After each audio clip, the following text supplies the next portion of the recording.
तुम्हारे फेवरेट है भाई, तो सादिया अनवर एक बहुत बड़ा नाम है, इतना अच्छा शेर सुनाया, इस पे दिल से ताली बजा दीजिएगा।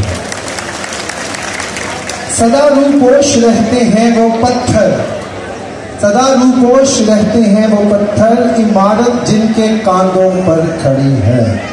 सो वो लोग सबसे पहले it's an epic phenomenal event, a very much inspired and feel respected an extreme pleasure that I'm hosting this very event. My name is Dr. Suhail Hashmi.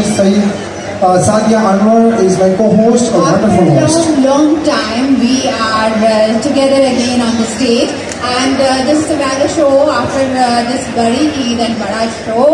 So we would like to welcome all of you, all the prestigious guests here on this mega memorable evening.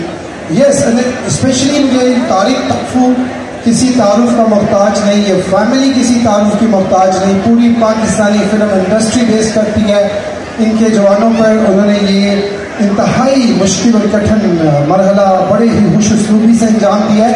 लेकिन जो मज़े की बात है, आप लोगों की दुआ चाहिए।